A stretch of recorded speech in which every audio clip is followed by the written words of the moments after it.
Hola, bienvenidos a un nuevo vídeo del tutorial de mecánica cuántica. Pues bien, tenemos ya 30 capítulos en nuestras espaldas en los que hemos visto muchas cosas.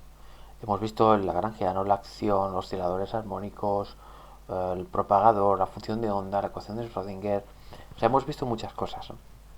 Incluso hemos visto en qué consiste más o menos la estructura de un espacio de Hilbert y tal. Eh, todo eso son pistas para ver un poco de qué va esto de la mecánica cuántica, pero estrictamente hablando es como si aún no hubiéramos empezado. Sí que es verdad que ya hemos hecho grandes cosas, pero no está todo seguramente unido y bien atado, y lo que es más importante, eh, si una persona o un investigador o alguien quisiera resolver un problema en mecánica cuántica, pues a lo mejor con todo lo que hemos hecho no tendría claro del todo cómo afrontarlo, ¿no? Entonces, a partir de este vídeo vamos a intentar dar esas pistas, o mejor dicho, vamos a aclarar cuáles son los conceptos clave, cómo afrontar un problema de mecánica cuántica, qué cosas ocurren y esas cosas que a todos nos fascinan, ¿no? Que hemos oído en los documentales bueno, no sé, de los típicos documentales, libros en los que nos dicen que está el principio de Heisenberg, que tenemos problemas cuando miramos si una partícula puede estar en varios sitios a la vez, que se interfiere consigo mismo. Bueno, todas esas cosas es lo que vamos a ir viendo a partir de este vídeo.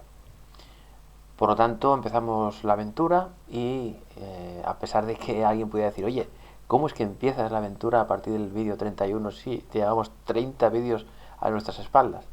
Bueno, en cierta manera se podría justificar, pues bueno, pues que para estudiar física cuántica, en la carrera de física, por ejemplo, pues tienes que hacer por lo menos 2 cursos y medio antes de conceptos físicos y matemáticos.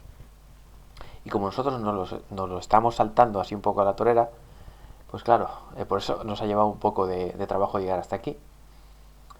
Pero bueno, es lo que hay. Si habéis aguantado hasta este vídeo, podemos decir que ahora empieza la aventura.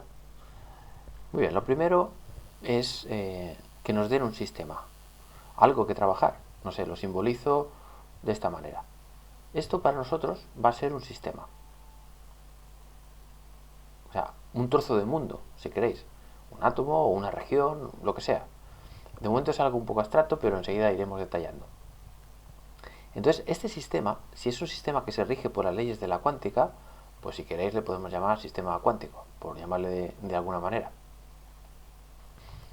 Entonces, si esto se rige por las leyes de la mecánica cuántica, lo que está clarísimo es que la mecánica cuántica dice que habrá un espacio de Hilbert eh, cuya estructura matemática es la con la que se rigen, digamos, todas las cosas que podemos hacer. O sea, las matemáticas de esto van a ser basadas en un espacio de Hilbert. La otra cosa es preguntarnos, ¿esto tiene dimensión finita o dimensión infinita, este espacio de Hilbert? Bueno, depende del problema, pues tendrá o una u otra. Por ejemplo, si trabajáramos con el spin, que ya haremos más adelante, esto tendría dimensión finita. En concreto, para un spin un medio, esto tendría dimensión 2. Si estamos trabajando, por ejemplo, con partículas viajando por el espacio, nuestro mundo tendría dimensión infinita. Entonces, una de dos, o dimensión finita o dimensión infinita. La elección de un espacio de Hilbert en uno u otro nos las da el sistema. ¿Cómo sabremos esto? Ya lo iréis viendo. Pero el caso es que tenemos un espacio de Hilbert. Claro, y si tenemos un espacio de Hilbert, significa que podemos hablar de un estado.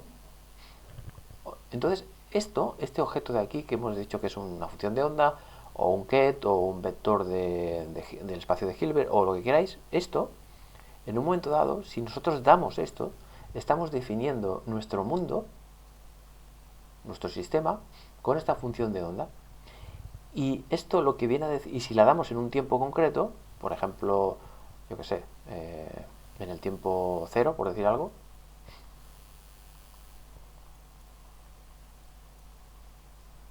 esto significa en el tiempo cero, pues significa que en un momento dado el sistema, por las razones que sean, se encuentra descrito por esta función de onda o este estado. Muy bien. Claro, la primera pregunta que nos hacemos es, si sabemos por lo que sea que este sistema está descrito por esta función de estado, ¿cuánto valdrá la función de onda en un tiempo posterior t? Pues la respuesta es la ecuación de Schrödinger.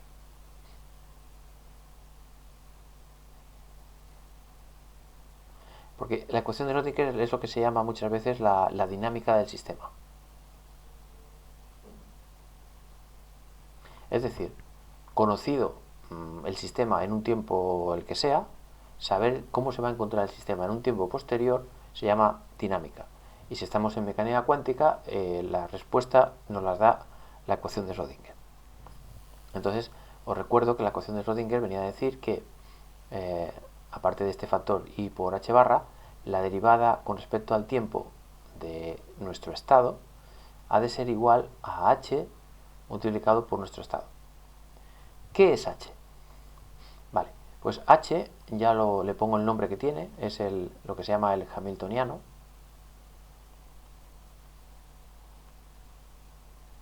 Y este hamiltoniano tiene que ver, digamos, con la energía.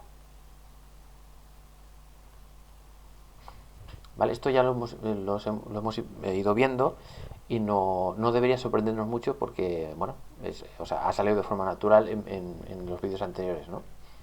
De momento, para nosotros, esta h de aquí será un operador.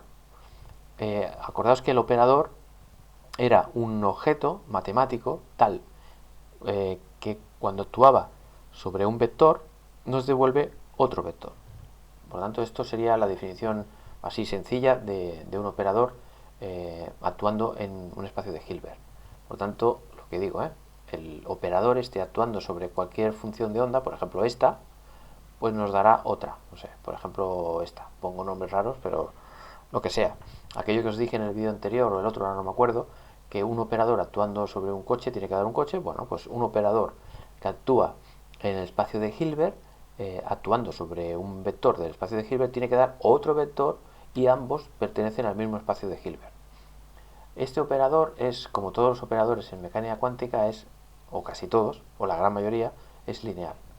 Un operador se dice que es lineal si, actuando sobre una combinación lineal de vectores, por ejemplo esto, por cierto, A y B son números complejos, o sea, estamos trabajando en un espacio de Hilbert en donde los números pueden ser complejos.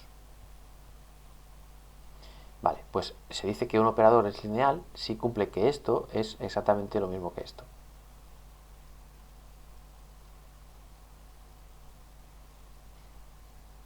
Correcto. Bueno, símbolo este. Vale. Muy bien, pues ya tenemos nuestro mundo, un estado inicial del sistema, el conocimiento de ese mismo estado del sistema en un tiempo posterior mediante la ecuación de Schrödinger, en donde aparece esta h que es el hamiltoniano o la energía del sistema, y esta h de momento para nosotros es un operador lineal.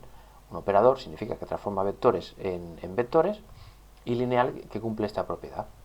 Muy bien, perfecto. Y ahora uno dice, bueno, pues vamos a hacer una cosa. Voy a inventarme un operador que sea, por ejemplo, este de aquí. Esto podría ser un operador, le llamo A, por ejemplo. ¿Esto es un operador lineal? Sí. ¿Por qué? Pues porque la derivada, actuando sobre funciones, por ejemplo, que también son vectores, como hemos visto, o sea, actuando, por ejemplo, con la función f de x más la función g de x, pues esto, con las propiedades de la derivada, nos dicen que esto es la derivada de este más la derivada de este. Y uno puede decir, vale, y si lo multiplicamos por a y por b, pues lo mismo a por b. Por lo tanto, esto es un operador que actúa sobre una función y nos devuelve una función, es lineal, por lo tanto podríamos decir, vale, pues el operador derivada es un operador válido en un espacio de Hilbert. Pues no, nos falta una cosa más que no sé si he dicho. Yo voy a ir diciendo cosas y ahora no sé si las he dicho ya o no. Si me repito, lo siento, pero es que así ya me aseguro de que estoy diciendo todo y no me dejo nada. Los operadores en mecánica cuántica no solo tienen que ser lineales, sino que además tienen que ser hermíticos. Vale, entonces vamos a definir lo que significa hermítico.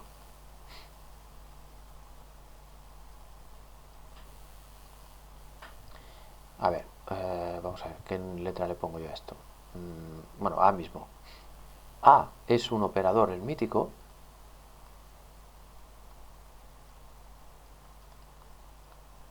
si cumple esto.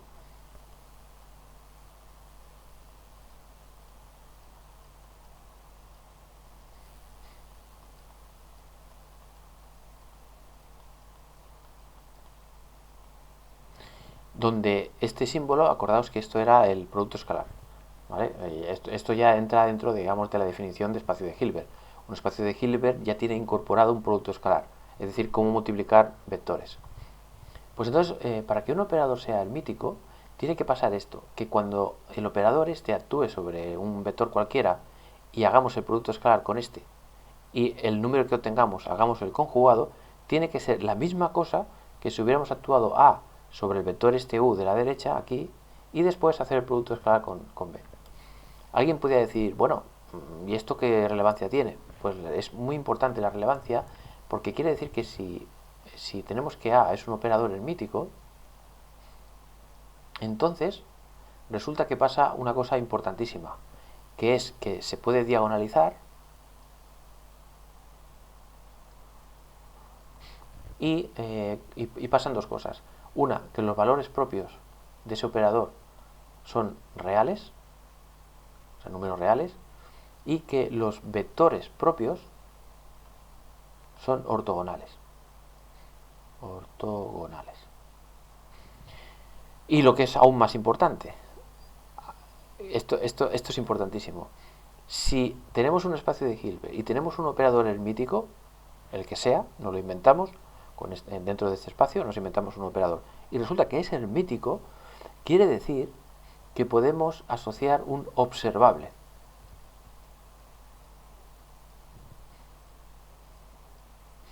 Por ejemplo,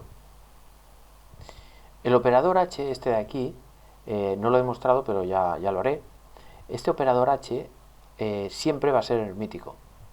Entonces, lo que nos quiere decir es que H va a ser observable. ¿Y qué quiere decir que va a ser observable? Pues significa que en la vida real nosotros vamos a poder medir la energía del sistema.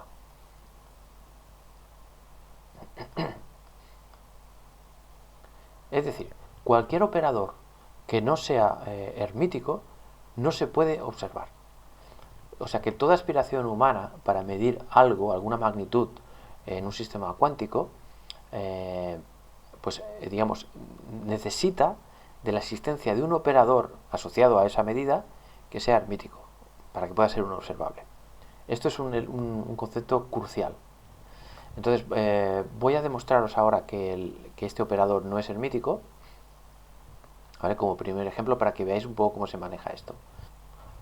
Y además de demostraros que esto no es hermítico, voy a poner un ejemplo tanto en dimensión finita como infinita de operadores que sean hermíticos y cómo se podría medir y qué significa.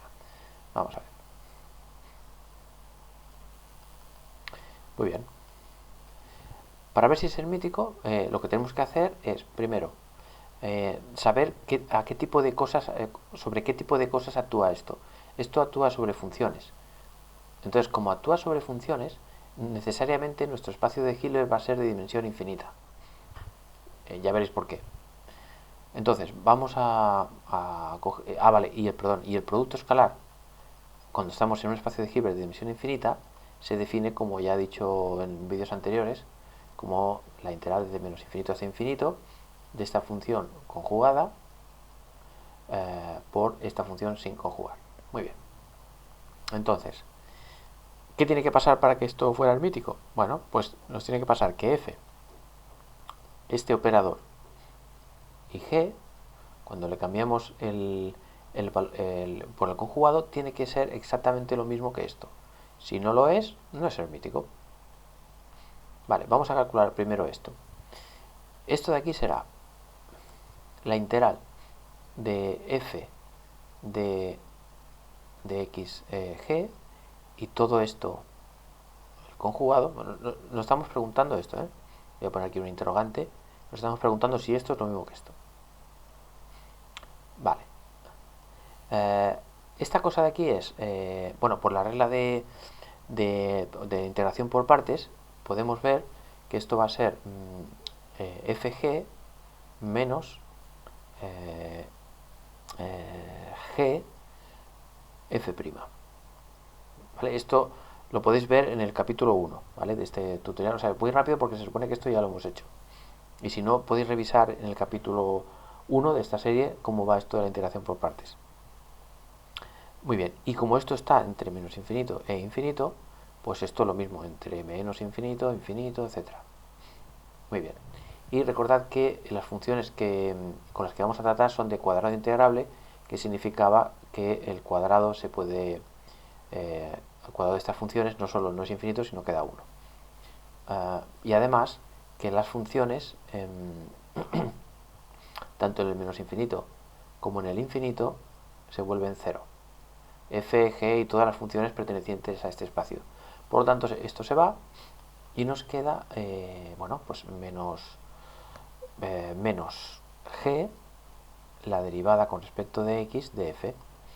Y esto, perdón, y esto conjugado, ¿eh? Por lo tanto, cuando conjugamos esto, ponemos aquí un... Perdón, aquí me falta un conjugado, ¿eh? Porque la definición es poner un conjugado aquí, por lo tanto esto es conjugado, perdón. Exacto. Y ahora, cuando conjugamos todo esto, pues la G se conjuga y la F conjugada se queda igual. Vale, ¿y esto a qué es igual? Pues será igual a menos, y esto es el producto escalar de G, el operador este, y luego F. Muy bien, la pregunta, ¿es esto lo mismo que esto? Bueno, claramente lo que es todo esto es igual que esto, pero hay un menos y aquí no hay ningún menos. Por lo tanto, no es igual. Por lo tanto, este operador no es hermítico. Entonces, ¿hay algún operador que se parezca a esta derivada que sí que sea hermítico? Sí. Y este va a ser muy importante. El operador que arregla de alguna manera esto es este. Es el menos i derivada de x. Este operador sí que es hermítico. Lo comprobamos en 2 segundos. Este operador es muy importante. Va a tener que ver con la cantidad de movimiento, como ya veremos.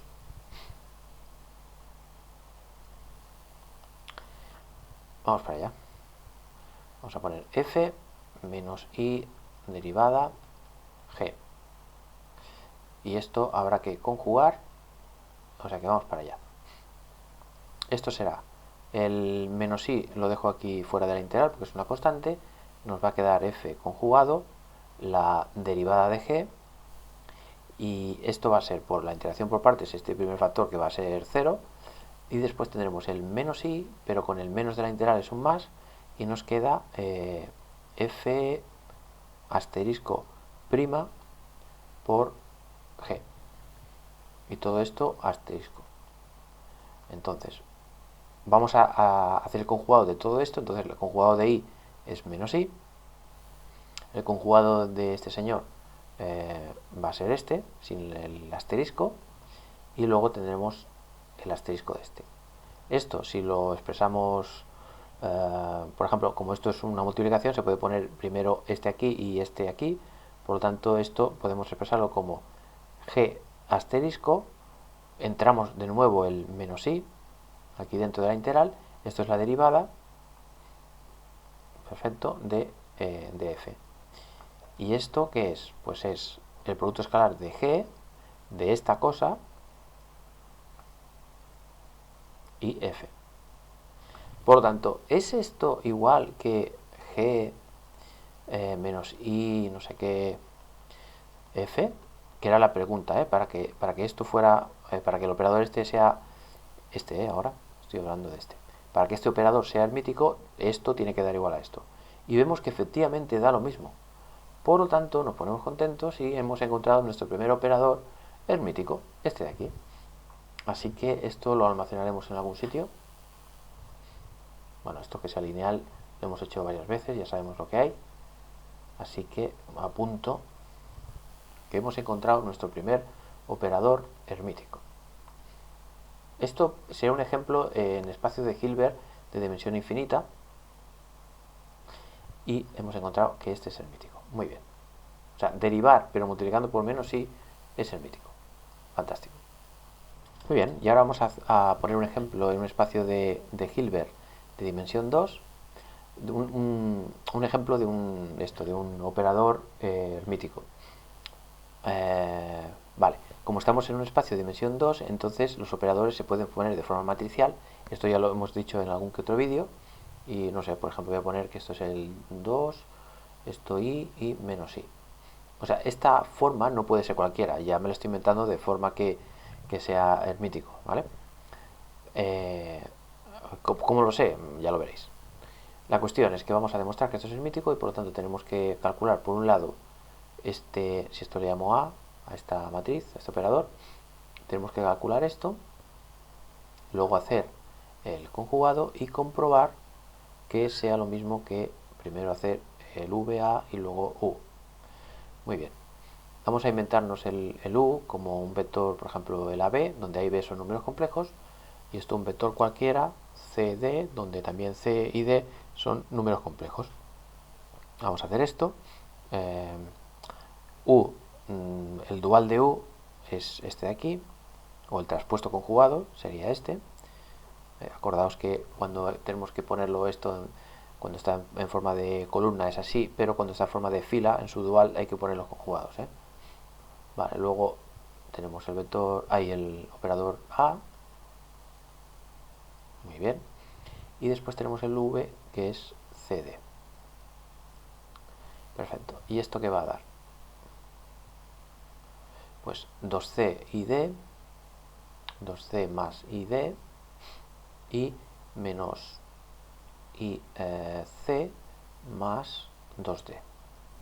Y ahora hacemos este por este más este por este, por lo tanto quedará A conjugado 2C más ID más B conjugado menos IC más 2D.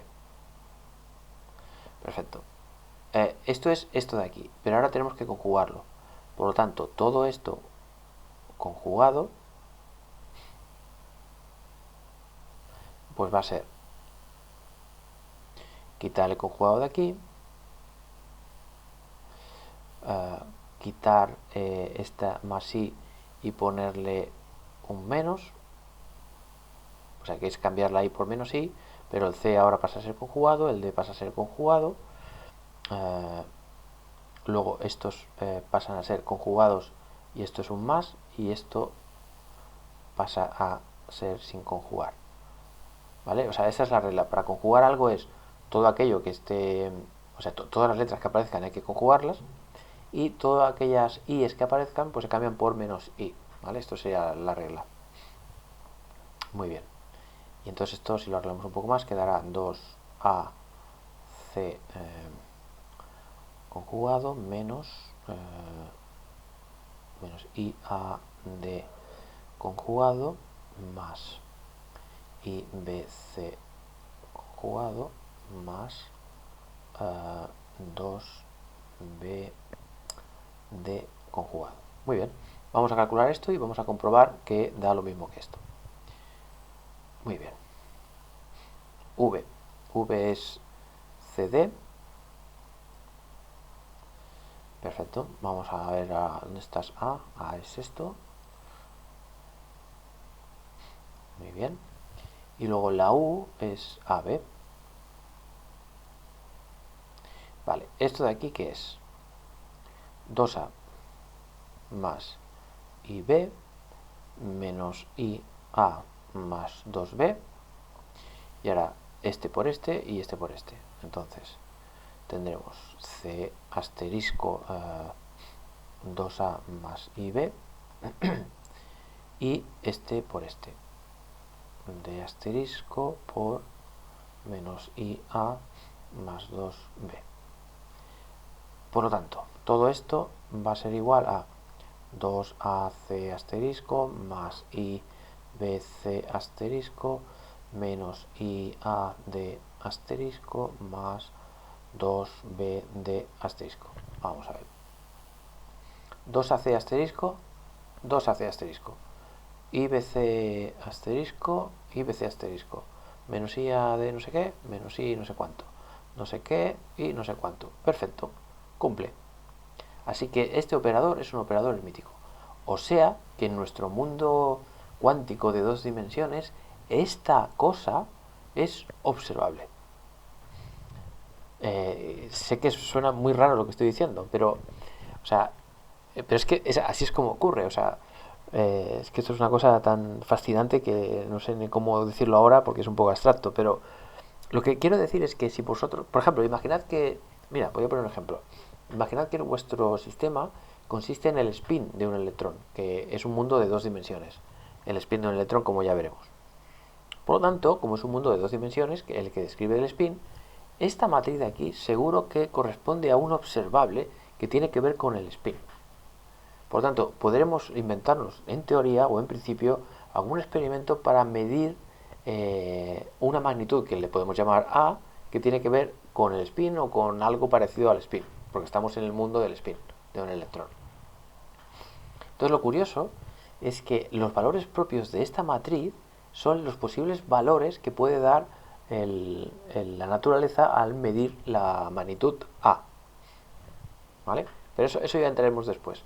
Pero simplemente os digo esto para avanzar lo importantísimo que es que un operador sea hermítico o no, porque es crucial. Solo si es hermítico se puede medir. O sea que cualquier operador que no sea hermítico no se puede medir, así de sencillo. Toda magnitud observable corresponde a un operador hermítico. Vale. Entonces, en el espacio de Hilbert de dimensión infinita habíamos visto que este operador es observable. Qué cosa más rara, ¿verdad? Pero esto es lo que me atrajo en su momento observable de la mecánica cuántica, estas cosas tan raras. Bueno, pues vamos a ver. Vamos a imaginarnos que estamos, no es muy difícil de imaginar que estamos en una dimensión, o sea, a ver, dimensiones infinitas, pero quiero decir una única dimensión espacial, y aquí no hay y z, o sea que estamos como en una línea X, donde las cosas ocurren solo con una posición X, la que sea, pero no y o z, ¿vale?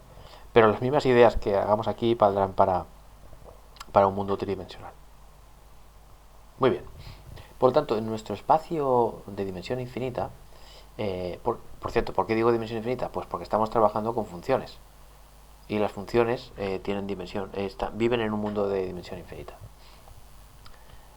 Vale, pues vamos a ver una cosa. A ver, si nos dicen que este operador es observable, porque es hermítico, ¿qué es lo que observa? ¿No? Sería la pregunta más lógica. Bueno, tal como os he dicho, digamos, lo que se observa son los posibles valores propios de este observable, ¿no? Y la pregunta, vale, ¿y cuáles son los valores propios? Es decir, ¿cómo se diagonaliza este operador? O sea, ¿cómo se diagonaliza? Acordaos que cuando teníamos una matriz y diagonalizábamos, los valores que hay aquí, que habían aquí en la diagonal, estos eran ceros, pues estos valores eran los valores propios, ¿no? O sea que en el caso de dimensión finita era fácil, porque ya lo hemos visto más de una vez, pues los posibles valores propios serían estos y ya está. Pero cuando el operador está dado de esta manera tan extraña, esto, ¿cómo se hace, no? Bueno, siguiendo la misma historia análoga que hacíamos en el caso finito, que os decía que si tenemos una matriz de la que sea y tenemos un vector y resulta que al multiplicar esta matriz por este vector daba un número por este mismo vector, pues decíamos entonces que esto era un valor propio de esta matriz. Pues esto es lo que vamos a hacer. Vamos a aplicar este objeto sobre una función y vamos a pedir que nos dé pues un número por esta función. ¿Esto tiene sentido pedirlo?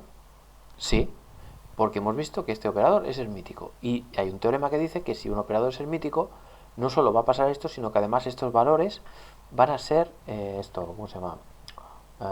Reales.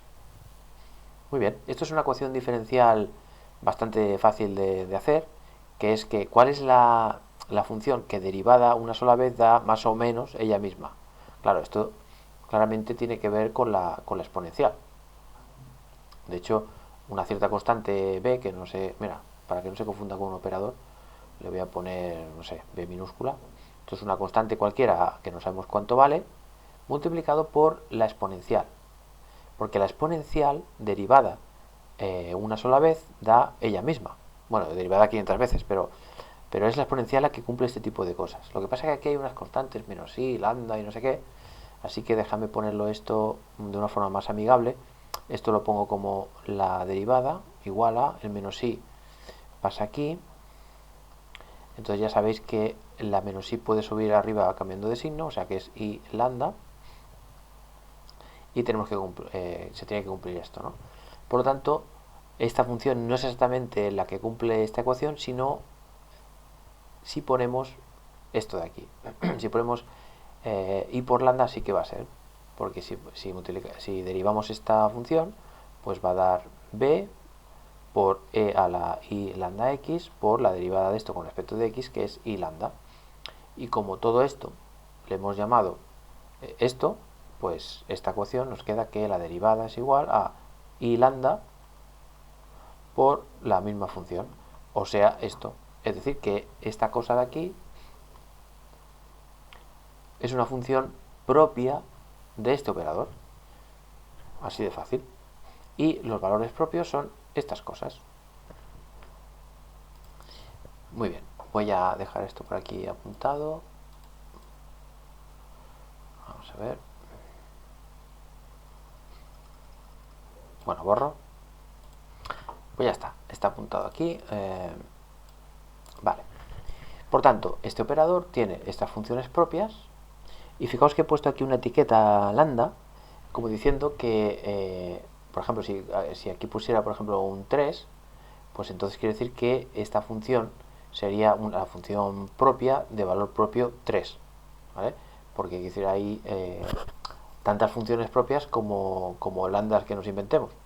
Y por cada lambda que nos inventemos, real, eso sí, recordad que está el teorema que dice que los valores propios son reales, ¿eh? Pues eso, si esto es un número cualquiera real, pues como hay infinitos, pues tenemos infinitas funciones propias y cada una de ellas con su valor propio. Vale.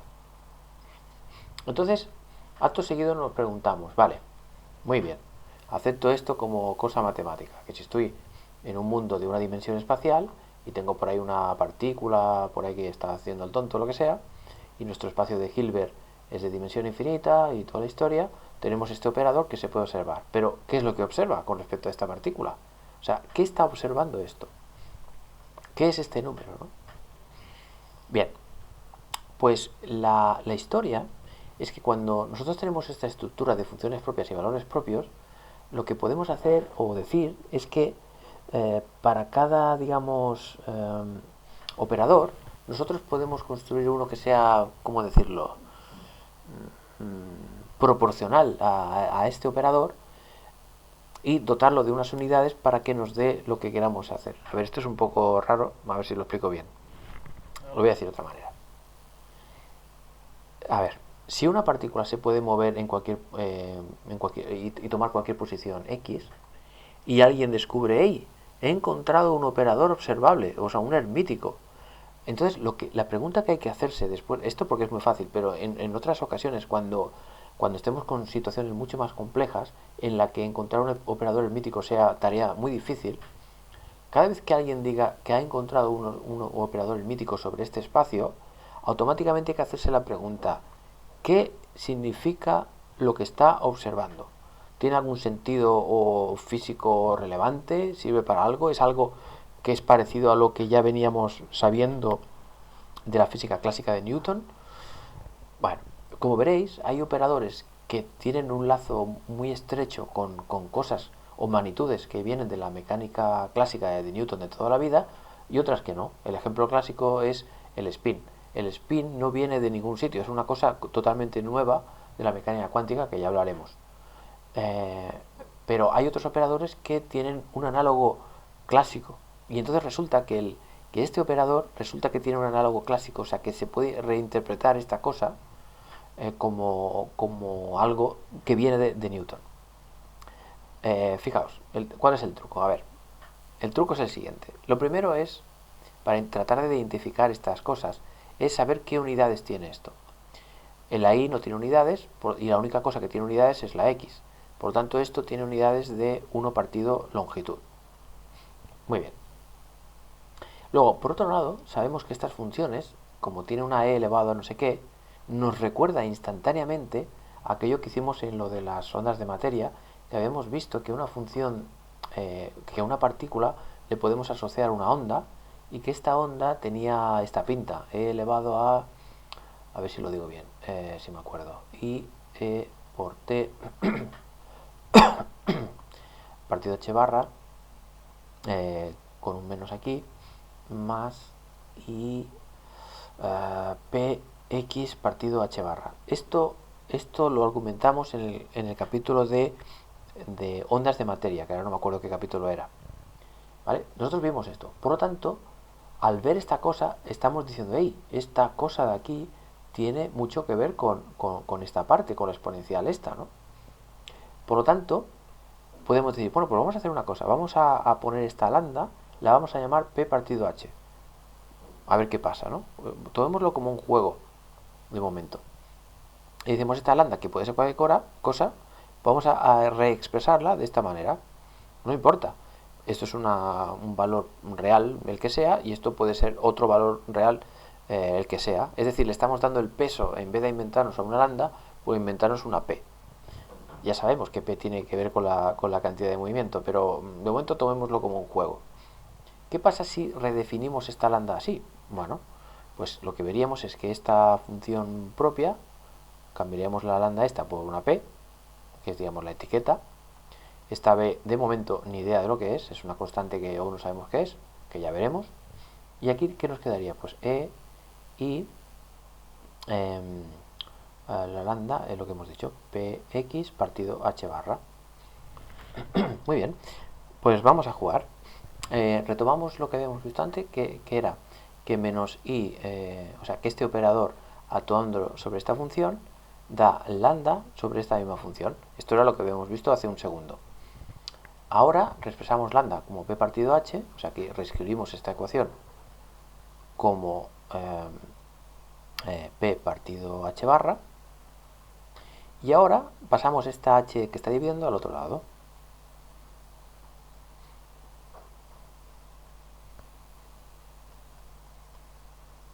Muy bien, ¿qué observamos?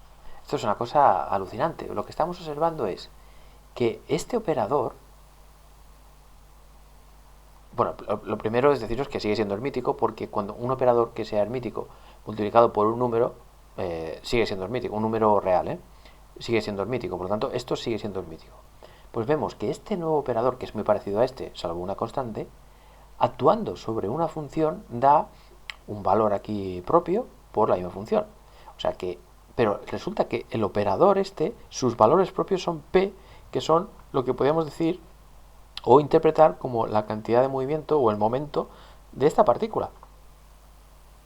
Así que nosotros hemos visto en un primer momento que esto era hermítico, pero si resulta que lo multiplicamos, y no sabemos bien qué es, pero si lo multiplicamos por h barra, resulta que adquiere todo el sentido del mundo. En este mundo de dimensión infinita de una partícula que se puede mover en el eje x, pues este operador que nos sacamos de la manga nos dice o nos va a asociar o nos va a decir, digamos, los posibles valores propios de la partícula.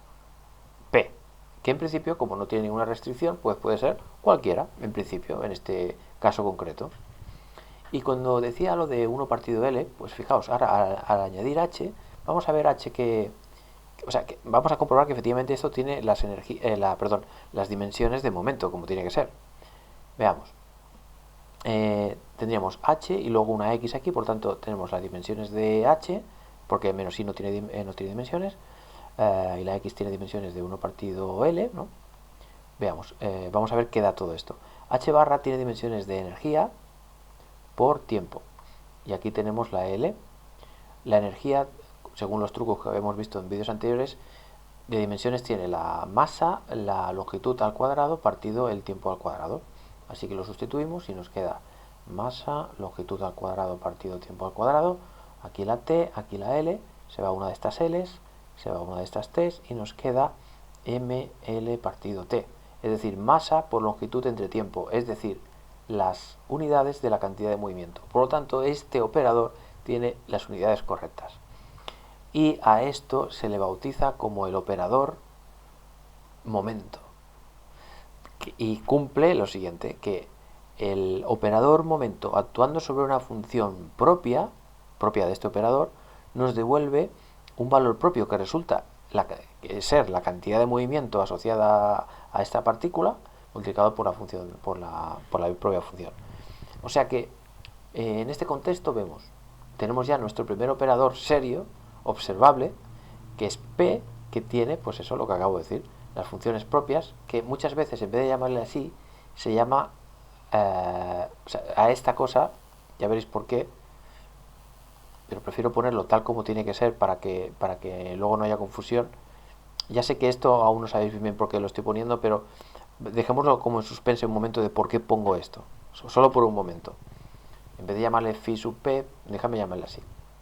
Pues estas funciones propias van a ser una cierta constante, que aún no sabemos cuál es, por e a la lambda, que la lambda era esto, por lo tanto, i px partido h barra. Falta saber qué es b, y falta saber por qué he puesto esto. Pero de momento pensad que es esta cosa, ya está, no es importante. Pues el operador p tiene estas funciones propias y tiene los valores propios p.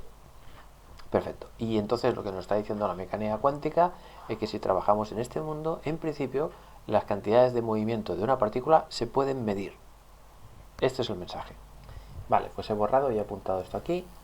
Vamos a inventarnos otro operador, pero esta vez aún más fácil que el anterior. Nuestro nuevo operador va a ser x, tal cual. Y si queréis lo puedo poner en mayúscula para que estemos... Bueno, no, x, ya está.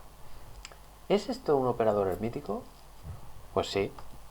Pues, y la razón es muy sencilla, es lo de siempre.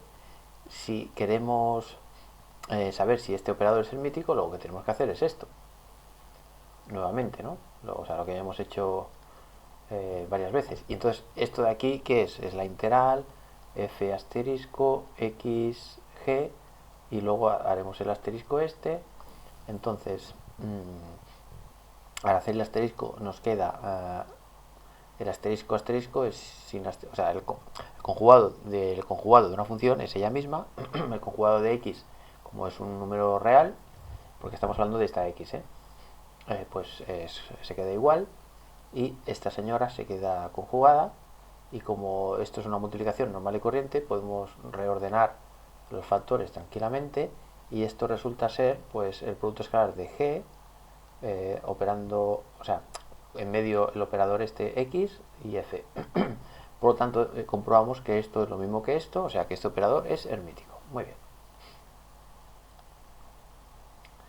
Entonces, si es hermítico, quiere decir que x es observable. Aunque esto no debería sorprendernos mucho, porque si no fuera observable la posición de una partícula, pues mal iríamos, ¿no? Sería un poco raro. Muy bien, entonces la pregunta es, ¿cuáles son las funciones propias y los valores propios del operador x? Esto es una pregunta muy divertida. ¿Cuál sería la ecuación? Tendría que ser x multiplicado por la función que estamos buscando. Bueno, sí, si queréis voy a poner aquí en mayúscula para que quede claro que estamos pensando como si fuera un operador, ¿vale? Pero para todos los efectos es una x normal y corriente, una x. Entonces, esta cosa multiplicada por la función, pues si esta función es propia, pues debería dar la x pequeñita y la función. No, bueno, esto es un poco raro seguramente de interpretar. A ver si me explico. A ver, supongamos que esta cierta función no sabemos cuál es porque precisamente es lo que tenemos que encontrar, ¿no? O sea, estas funciones son las que tenemos que encontrar, o sea, resolver, digamos, las funciones propias, ¿no? Pero supongamos que esta cosa hiciera referencia a que es estar en x igual a 3, ¿vale? Igual que estas funciones significa tener un momento igual a p, pues estas funciones tienen que ser estar o en la posición 3, ¿no? O en la posición 4 o la posición 8. Entonces, si esta función se refiriera a estar en la posición 3, por ejemplo, pues lo que tendría que pasar es que x multiplicado por la función estar en 3, pues debería dar 3 por la función estar en 3 x.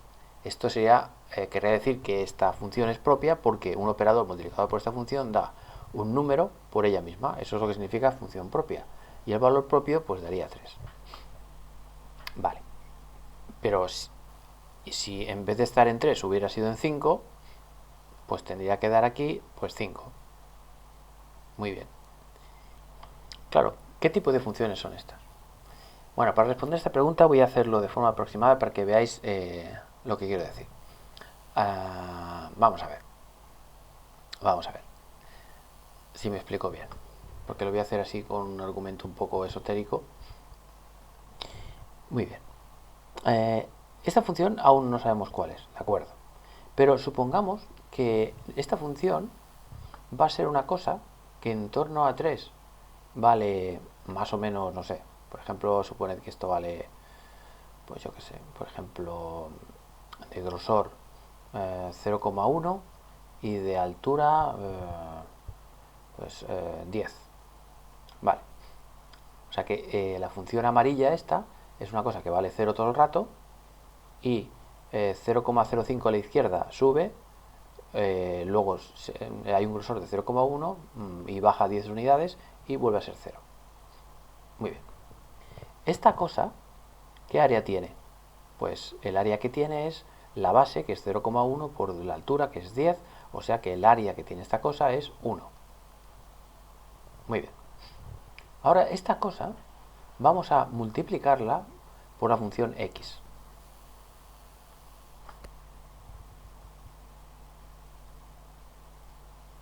La función x es algo que hace así. Aquí está el 0, ¿vale? Y esto es la función x. Muy bien. La función amarilla es esta de aquí, o sea que sería esto. Bueno, esta de aquí. Entonces me pregunto cuánto vale la multiplicación de esta función por esta función. Bueno, el resultado lo voy a poner en verde. A ver, desde aquí para allá, la función amarilla vale 0. Y desde aquí para allá, la función x va valiendo todo esto. Cualquier número multiplicado por 0 va a dar 0. Muy bien. Luego, hasta llegar aquí. Ahora me salto un momento esto, que ahora lo haré. Pero a partir de aquí para allá, 0 por lo que sea, también va a valer 0. Muy bien. Y ahora, entre un poquito más a la izquierda del 3 y un poquito más a la derecha del 3, esta función vale 0,1, que multiplicado por esto, pues va a dar pues precisamente este trozo. O sea, este trozo de función es la que sobrevive. Por lo tanto, la multiplicación de lo amarillo por lo rojo da esto.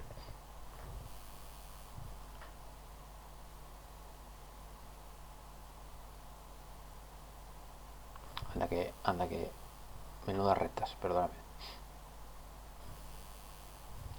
A ver.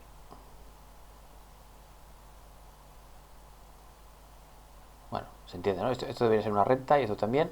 Y esto inclinado tal cual la función, digamos, x, la función x, esta cosa de aquí. Vale, muy bien. Por lo tanto, ¿qué vemos? Pues vemos que esto verde va a ser lo amarillo multiplicado por 3. ¿Vale? Porque solo, de hecho, multiplicado por 3 significa que va a ser, bueno, esta expresión, es que no quiero complicar más la cosa. O sea, lo amarillo por lo rojo va a ser esta cosa. Entonces, ¿esto tiene algo que ver con esto? Pues sí, fijaos, la función x por la cosa amarilla va a dar 3 por lo amarillo. Es justamente esto. Por lo tanto, el rollo este amarillo sería algo parecido a lo que tendría que ser la función propia. Y supongo que ya veis por dónde voy. En realidad todo este truquillo lo que lo he presentado para justificar que estas cosas en realidad no tienen más remedio que ser deltas.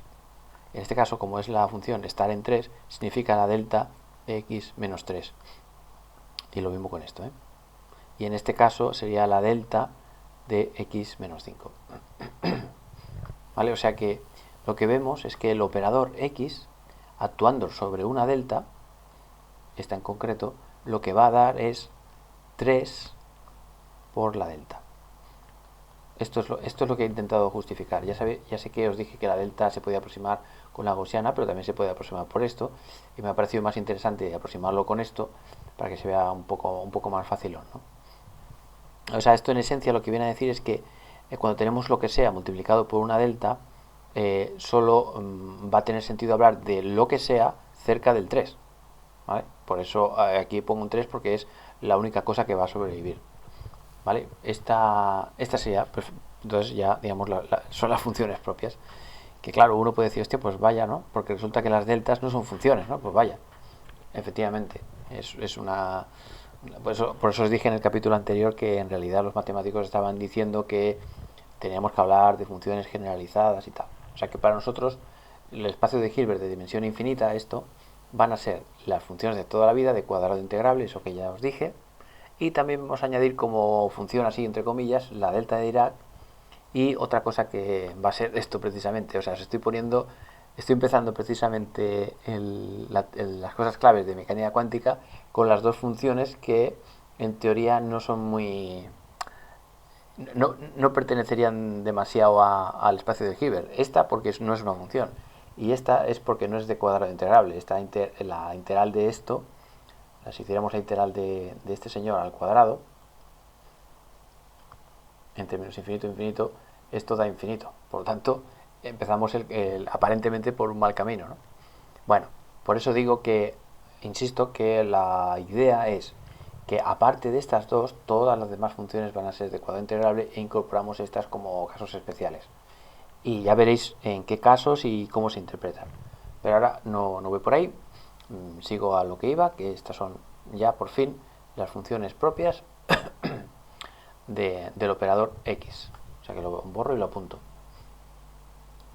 Bueno, he copiado aquí esto y fijaos que he metido un 0 aquí, pero este 0 no significa nada en especial. Podría haber puesto, no sé, P' o no sé, cualquier cosa. O sea, a ver, esto es lo mismo que cuando dicen sea una función en un punto concreto. Y entonces cuando dicen en un punto concreto, pues ponen x0 o una a o lo que sea. O sea, lo estoy diciendo en este sentido, no significa que sea punto inicial ni nada. Bueno, pues lo que quiero decir es que he reescrito esto de esta manera para que quede claro lo siguiente. Una función de onda que tenga un cierto momento p sub 0, 8, 4, 23, el que sea, un cierto momento tiene esta función propia.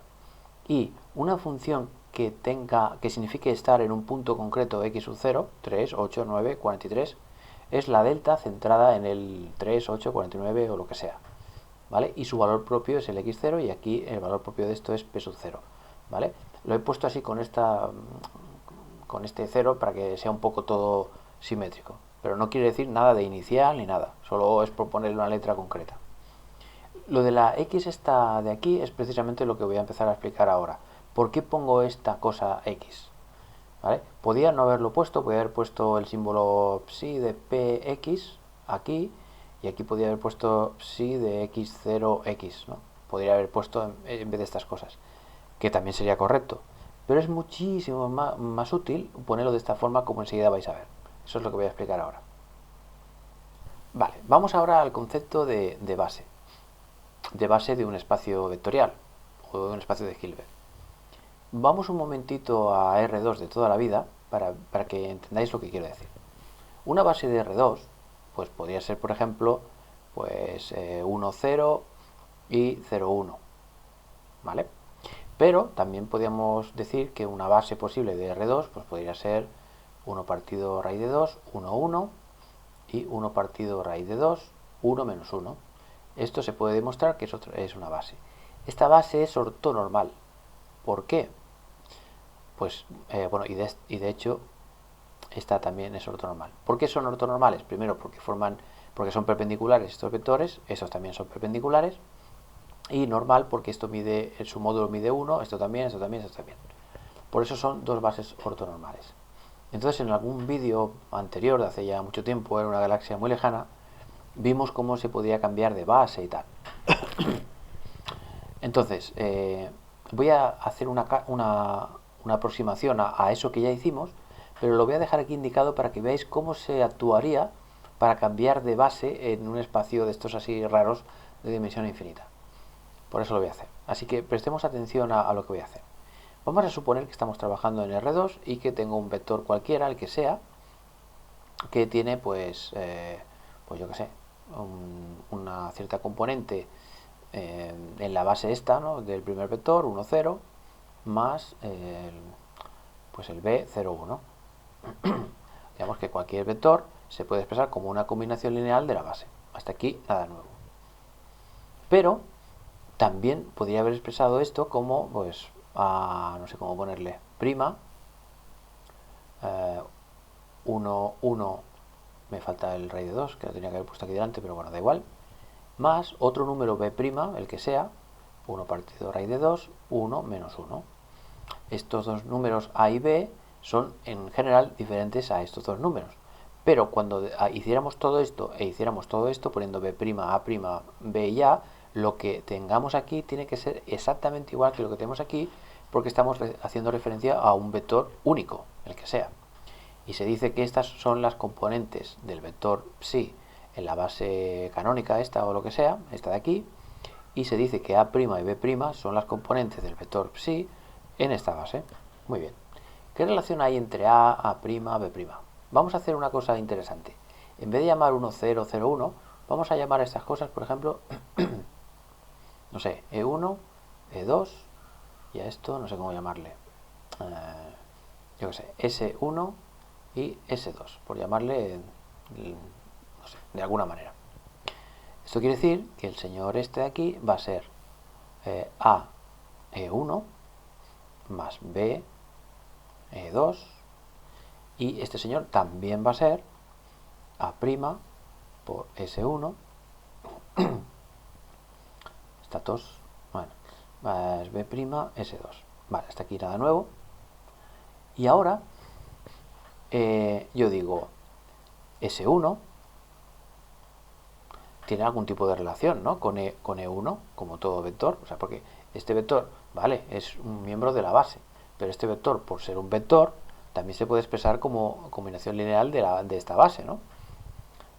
Por lo tanto, este vector en concreto va a ser 1 partido raíz de 2 por E1 más 1 partido raíz de 2 por E2.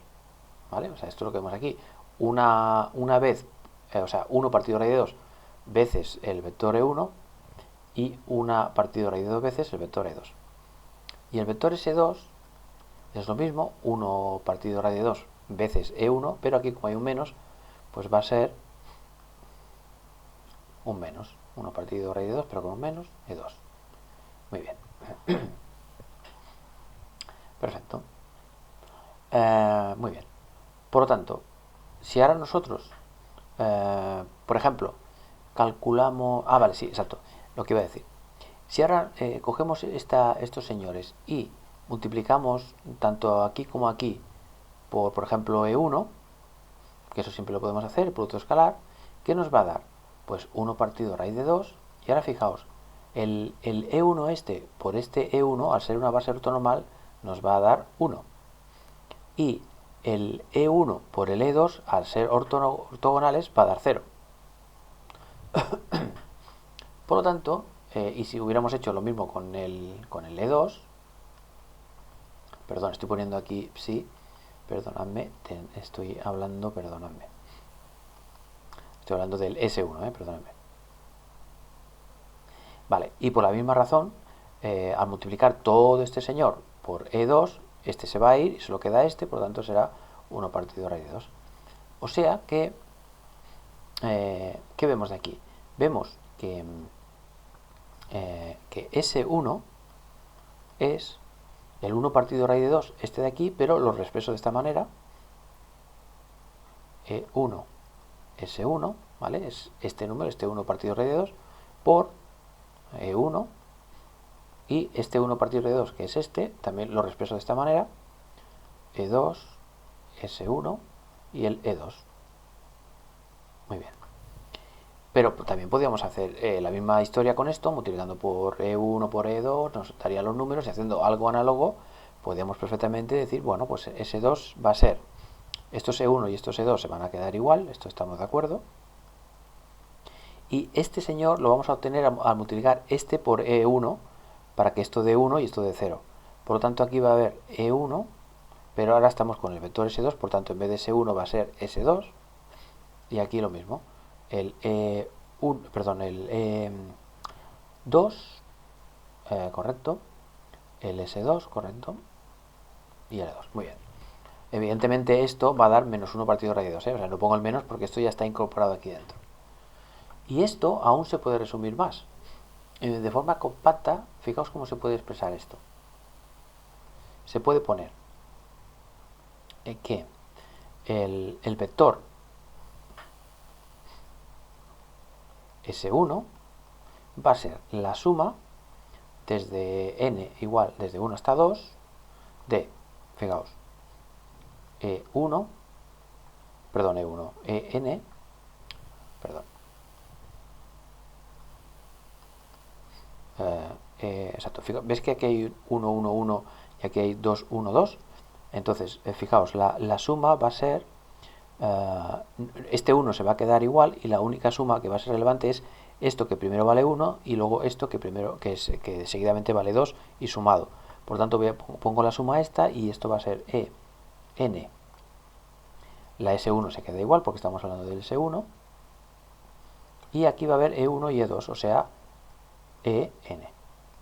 Esto si estuviéramos hablando del 1. Si estuviéramos hablando del 2, aquí habría un 2.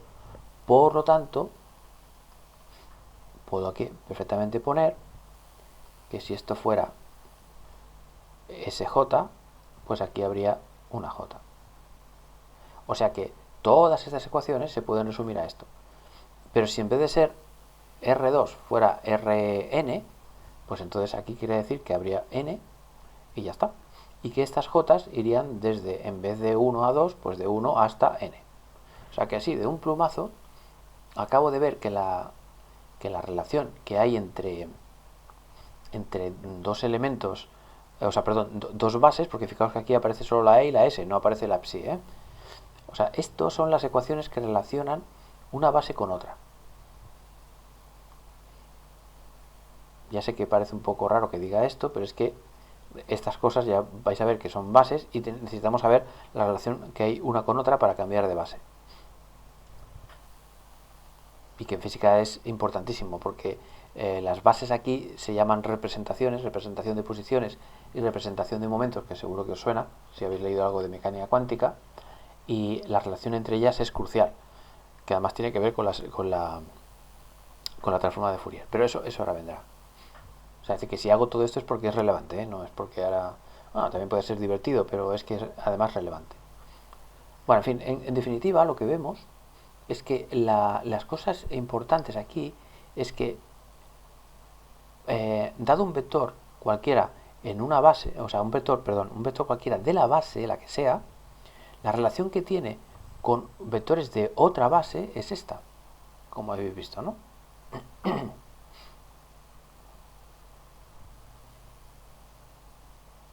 N, S, J, E, N. Muy bien. Y diréis, vale, ¿y qué? Vale. Bueno, entonces, vuelvo al señor Psi y imaginemos que nos lo dan, yo que sé, por ejemplo, la base S, ¿no? Nos dicen un cierto número A1, en vez de poner AB voy a poner A1 y A2 porque me va a ir más fácil. A1, S1 más A2, S2, ¿no? Por ejemplo. Nosotros tenemos esto y imaginemos que nos interesa, en vez de trabajar en la base S, queremos trabajar en la base E, por ejemplo. Pues lo único que tendríamos que hacer es sustituir S1 por esta expresión, pero en vez de la J, la que sea, pues un 1, o sea que nos quedaría el sumatorio desde n igual a 1 hasta n, en este caso es 2, pero puede ser cualquiera. Tendríamos en, la sj, como estamos con el s1, ahora esto es s1, y en. Vale, esto sería esto, ¿eh? Muy bien. Y luego cambiaríamos el asunto este S2 por este sumatorio, n igual a 1 hasta n, a la n, y ahora como estamos con S2, esto no es S1 sino que es S2, en. Incluso podríamos sacar exacto, es lo que voy a hacer. Ahora, como aquí tenemos una suma y otra suma, fijaos que, o sea, perdón, un sumando y un sumando que es una suma.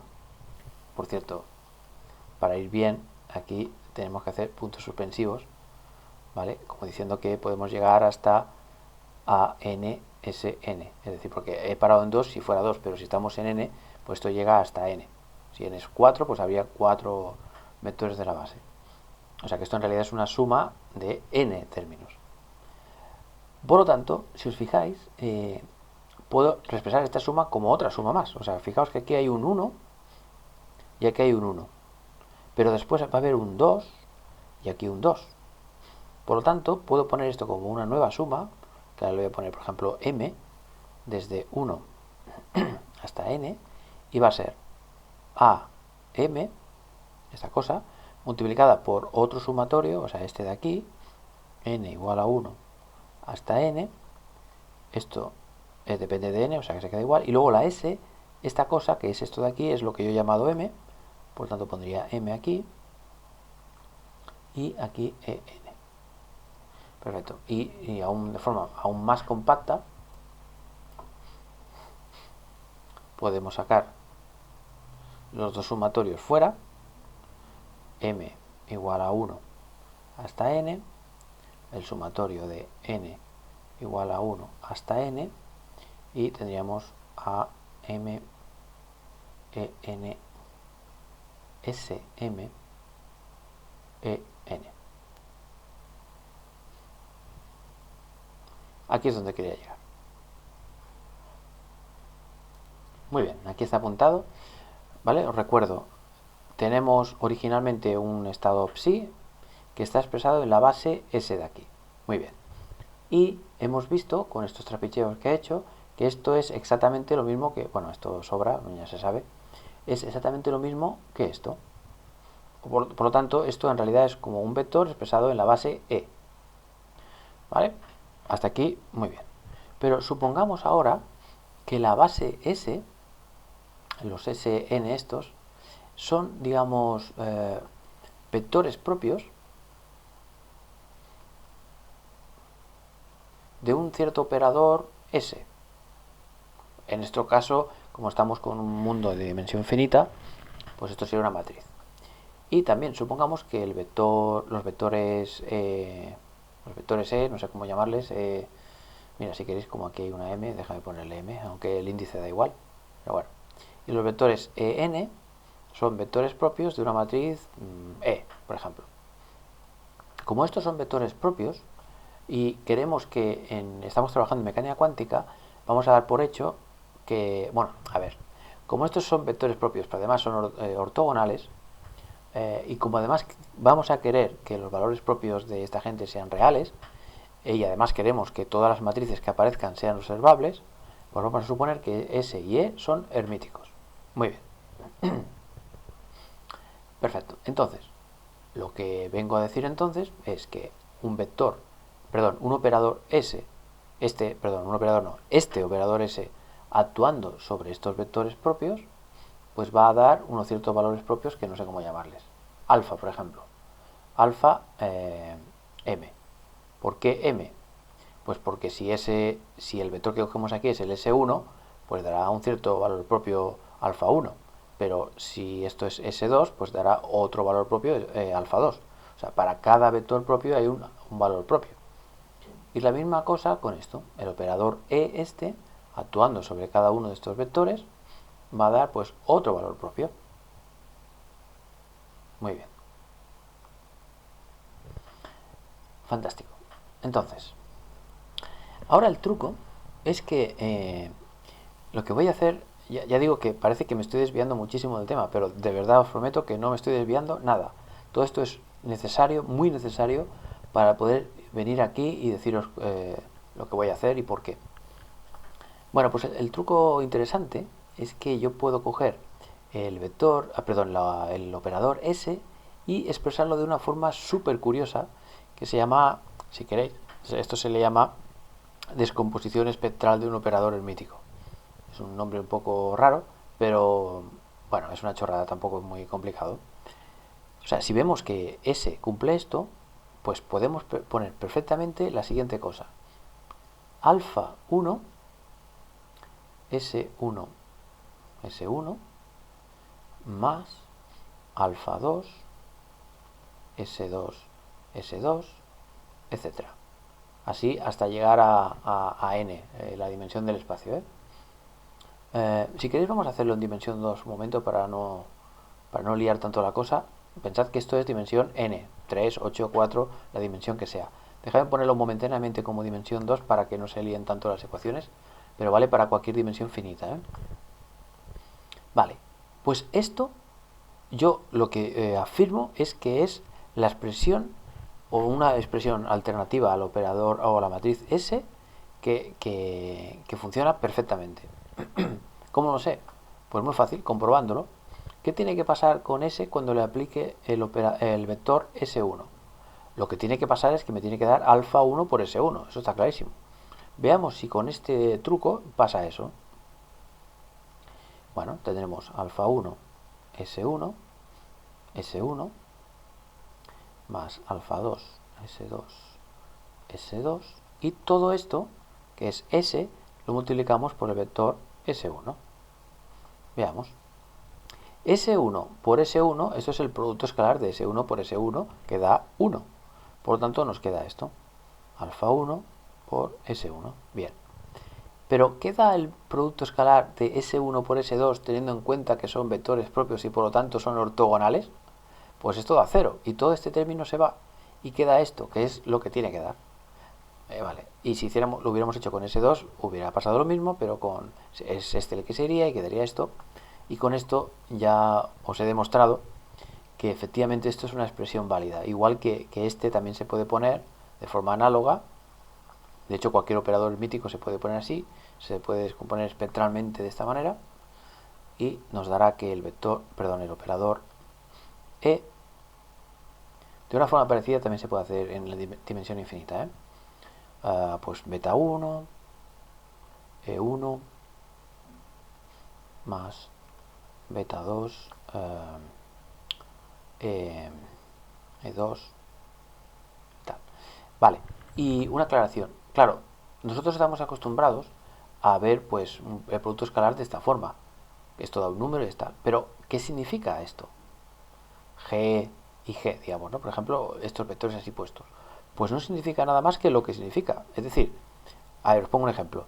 Si S1, creo que habíamos dicho que era 1 partido raíz de 2 y 1 partido raíz de 2, creo recordar en el ejemplo, ¿no?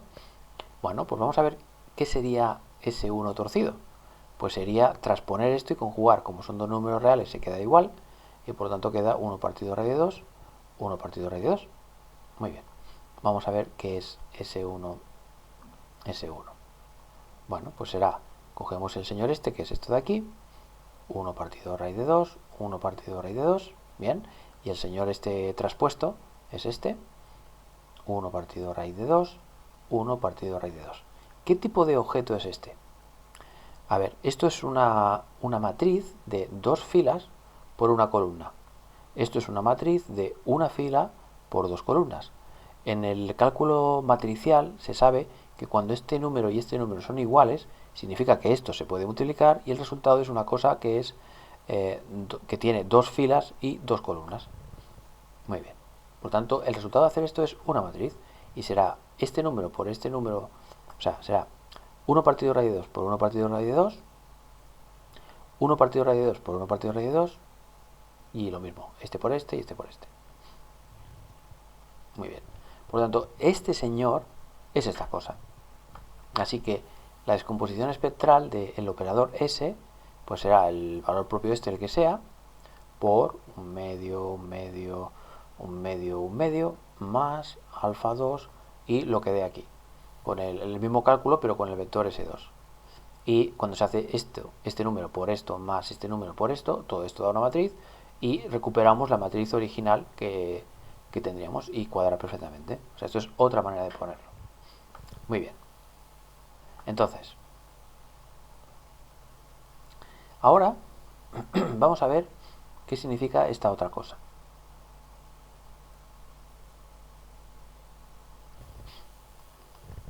¿Qué significa, por ejemplo, E1 más S2 por E1? ¿Vale? ¿Qué significa esta cosa? Vamos a ver. E1 o sea, E1 ¿qué era? Según el ejemplo que habíamos puesto antes, E1, como está torcido, es el 1, 0, conjugado, como no hay ningún número complejo aquí, se queda igual, pero tendría que ser conjugado, 1 conjugado y 0 conjugado, porque lo estamos torciendo. S2, ¿qué era? 1 partido raíz de 2 menos 1 partido raíz de 2, en el ejemplo que os he puesto, vale. Y lo pongo como esto está de esta forma, en forma de ket, es una columna. Esto vuelve a ser una columna. Muy bien. ¿Y qué es esa columna? Pues el vector 1, 0. Vale. Veamos. Esto es una matriz de 2 filas por una columna. Esto vuelve a ser una matriz de 2 filas por una columna. Y esto de aquí es una fila por 2 columnas. ¿Esto con esto se podría multiplicar matricialmente? No, porque este número y este número no son iguales, por tanto esto no se puede multiplicar. Por tanto aquí no podemos hacer nada. Vale. ¿Y esto por esto? Sí, porque como este número es igual que este, se puede multiplicar y el resultado sería 1 por 1, o sea, un número. Por lo tanto, esto daría 1 por esto más 0 por esto, o sea, 1 partido raíz de 2. Este señor se queda aquí esperando y ahora sí, esto es un número por un vector que da 1 partido raíz de 2 por 1 partido de 2 por 0, que es 0. Bien, o sea que esto da esto. Vale. Muy bien. La pregunta que yo hago ¿es esto lo mismo que esto?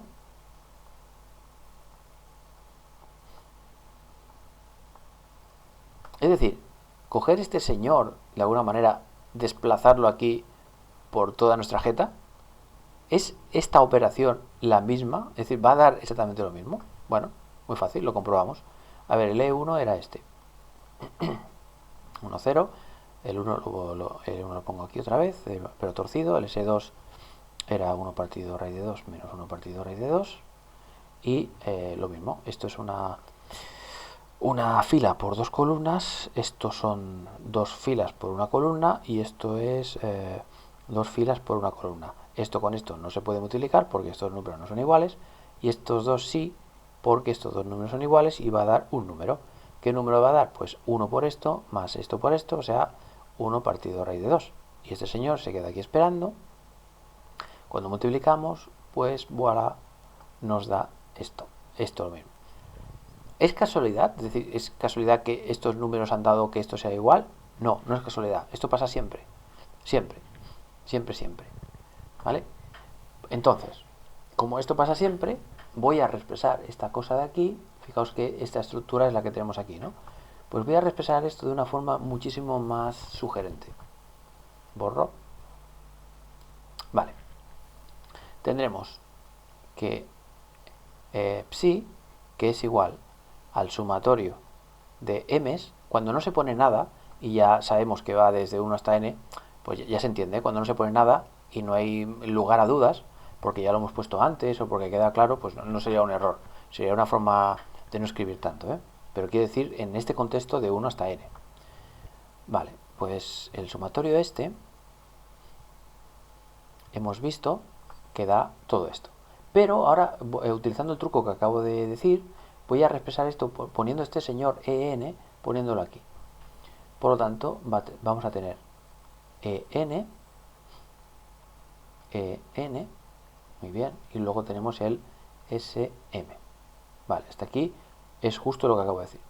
Muy bien, el am lo voy a poner aquí. Y ahora, el sumatorio este hace referencia a las n's. Por lo tanto, tenemos que mirar dónde hay n's. Aquí hay n's, por lo tanto el sumatorio puede ir perfectamente aquí. Por ejemplo, no podría ir aquí porque si se sale una n fuera es incorrecto. O sea, los sumatorios se ponen de forma correcta cuando a la derecha hay cosas que dependen de n, pero a la izquierda no lo hay, porque si no sería incorrecto.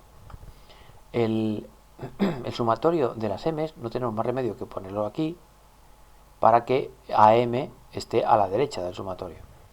Y vemos que no me ha dejado nada. Estas tres cosas están aquí puestas, correcto, y el am está aquí puesto y los sumatorios de n y m también están puestos. Muy bien. Pero, ¿por qué yo estoy haciendo estas cosas? Lo vais a ver ahora ya por fin enseguida. Pues porque ahora podemos interpretar, y esto es lo importantísimo, podemos interpretar esto como un añadido a lo que teníamos antes. Fijaos que la diferencia que con respecto a lo que teníamos antes con lo que tenemos ahora es esta cosa de aquí en medio. Porque antes teníamos un sumatorio de m, correcto, un sumatorio de m, am, bien, sm, bien. Y de repente hemos visto que esto es exactamente igual que esto. Es decir, lo que teníamos antes, pero con una cosa añadida aquí por el morro, ¿no? Vale, pues esta cosa añadida aquí por el morro, atención, es un poco raro lo que voy a decir, pero esto resulta ser la identidad. La identidad en matrices, la identidad, que a veces se pone con un 1 y se acabó, era la matriz que es diagonal, toda llena de unos en la diagonal, y todo lo demás 0. Efectivamente, esto va a dar siempre 1, la matriz identidad. O sea, que en general la identidad va a ser, digamos, la suma de todos los elementos, los vectores de la base, pero puesto de esta forma particular, así torcidos de esta manera. ¿Esto vale solo para la base en? No, se puede demostrar que para cualquier base va a pasar lo mismo, para la base s o para cualquier otra base ortonormal del espacio. Y esto es lo que se llama la resolución de la identidad. Esto es un elemento clave en mecánica cuántica. Resolución de la identidad. Me falta el la aquí, no me cabe. Identidad.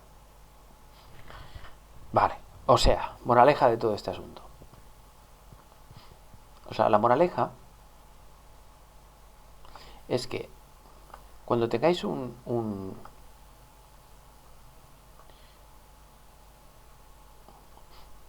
estado, el que sea expresado en una cierta base S o lo que sea, o E o la que queráis, si queréis cambiar de base, lo único que tenéis que hacer es introducir la identidad aquí en medio, pero expresada en la base nueva que queréis.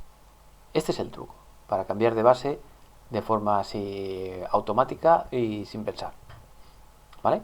Y lo único que nos va a hacer falta es saber cuánto vale el producto escalar entre los miembros de las diferentes bases. Esta es la moraleja. Y ahora ya voy a esto, os digo qué significa esto aquí en dimensión infinita y acabamos este vídeo y ya seguiré con otros conceptos porque creo que estoy hablando mucho.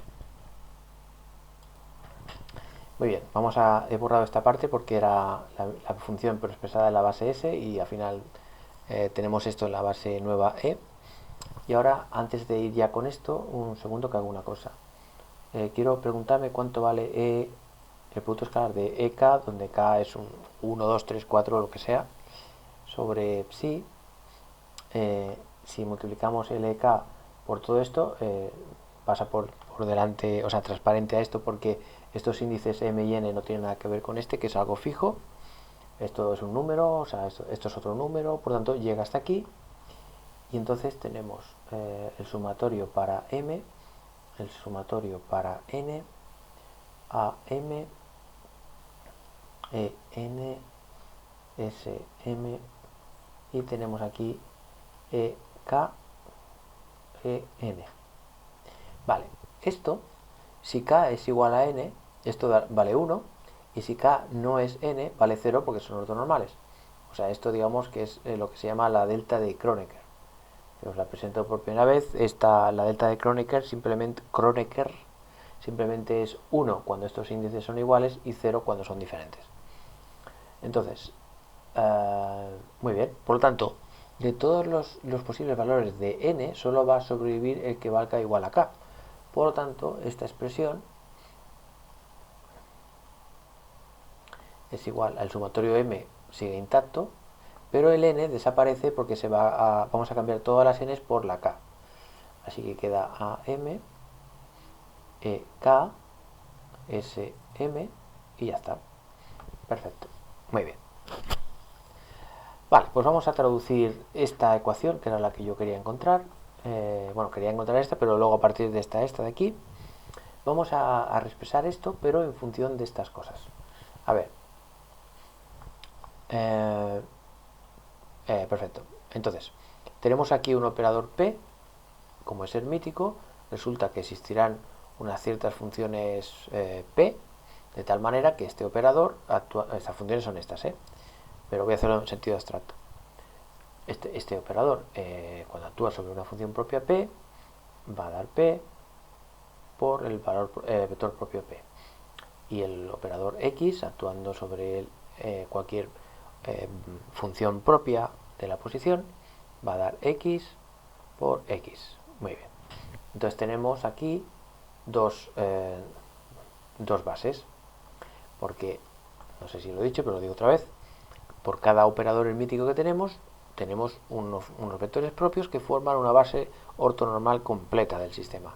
Esto es el teorema de Sturm-Liouville. No sé si lo he dicho, pero lo vuelvo a repetir. Y lo mismo, como esto es un operador hermítico, estas funciones son propias, son ortonormales y forman una base del espacio. Por lo tanto, tenemos dos bases, la base P y la base X. Entonces, vamos a suponer que esto es, por ejemplo, pues, no sé, por ejemplo, la E va a ser la base P, por ejemplo. Vale, pues ponemos P en vez de esto. Por lo tanto, allí donde hay una E, ahora le hemos llamado la base P. Estoy haciendo una analogía en el caso continuo de un caso discreto. La analogía es, o sea, lo único que va a pasar es que el sumatorio se va a transformar en una integral y ya está. O sea, eso es lo que va a pasar. O sea que E va a ser esto. Muy bien. Y S es la X.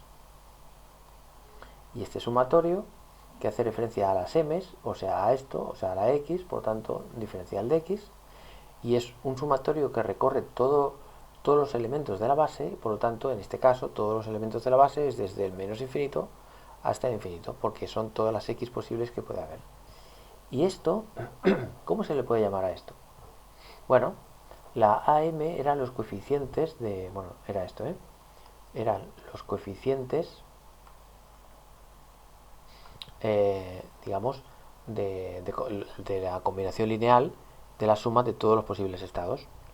Entonces, a esto, pues como os podéis imaginar, a esto se le llama precisamente la función de onda. Es decir, en el caso continuo, la función de onda, o sea, lo análogo a esto en el caso continuo es, en vez de sumatorio, una integral, los vectores propios de la base, y los coeficientes pues son precisamente la función de onda. Esa función de onda que hemos visto todo el rato, pues es esto. O sea, no tiene más remedio que ser esto, desde menos infinito hasta infinito. Muy bien, por lo tanto, la traducción al continuo de esta ecuación es esta. Muy bien.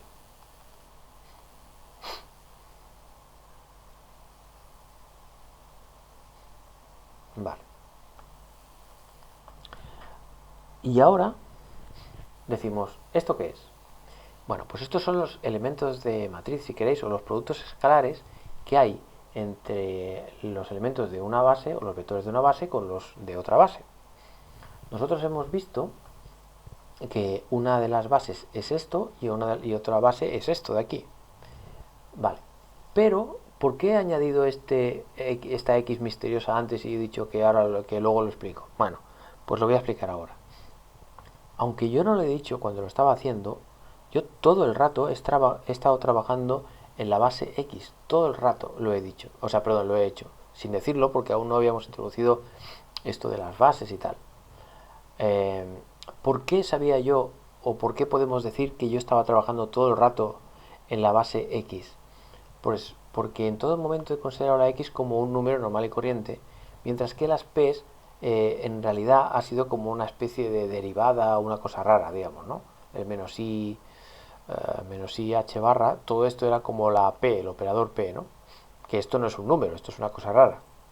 Entonces, así, el truco, digamos así, facilón para acordarse de lo que, y entender lo que estoy diciendo es que cuando estamos trabajando en una base, todas las cosas que tengan X van a ser números, en el fondo, funciones, si queréis, cosas normales. Mientras que los otros operadores, en principio, van a ser operadores diferenciales o cosas raras. Esto seguramente es una explicación que no os convence mucho. Podría intentar explicar esto de otra manera. ¿Qué es? Vamos a ver si de esta otra manera, si esto no se ha entendido, quizá a ver si esta manera se entiende mejor. Esto es un vector abstracto que nos dice que una partícula tiene un momento, una cantidad de movimiento bien definida. Entonces, si nosotros queremos saber qué pinta tiene este vector en la base X, ¿qué tendríamos que hacer? Pues tendríamos que hacer, digamos, una combinación lineal de los vectores de la base en la que queramos trabajar, y aquí tenemos que poner algo. ¿Y qué ponemos aquí? Pues esto, b por e a la i p x partido h barra. No pongo el p sub 0 porque aquí he puesto una p. Si hubiera puesto p sub 0, pues aquí pondría p sub 0. Pero claro, esto, ¿qué es esto? Pues no tiene más remedio que ser esto de aquí, ¿vale? Siguiendo la misma analogía. Por tanto, ¿y esto de aquí qué es? Pues es, fijaos, esto, la E son las X, por lo tanto aquí habrá una X, y la S es la nueva base, por lo tanto la nueva base, o perdón, la base anterior, la S es la base de la que habíamos partido, pues no tiene más remedio que ser la P. Por lo tanto, este rollo, digamos, no tiene más remedio que ser esto. Por eso lo he apuntado, para que todo esto cuadre y tenga sigamos la misma analogía. ¿Vale? Si no se entiende ni esto, no os preocupéis, ya se verá. Darlo como una cosa dada, de momento, y hasta que no os turbe demasiado. ¿Vale? Pero simplemente es que cuando se pone aquí una X, es algo así como decir la pinta que tiene el vector que sea cuando estamos trabajando con la base X. Nada más que eso. Muy bien. En definitiva, lo que vemos es que este objeto de aquí va a ser esto. De X, la función, y esto de aquí, fijaos que es justo al revés de esto, pero no pasa nada porque ya sabéis que cuando tenemos no sé qué, no sé cuánto, si queremos darle la vuelta al producto escalar, lo único que había que hacer es hacer el conjugado. Era una de las propiedades del espacio de Hilbert. B podría ser complejo, pero ya veréis que al final va a resultar interesante que sea real, ya veréis por qué. Por lo tanto, esto se va a quedar igual. La P, la X y la H barra son números reales. Por lo tanto, lo único complejo es esto, y simplemente hay que cambiar la I por menos I para hacer el conjugado.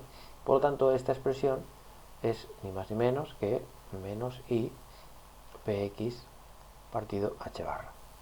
Muy bien. Perdón, que me falta la B. Perdón.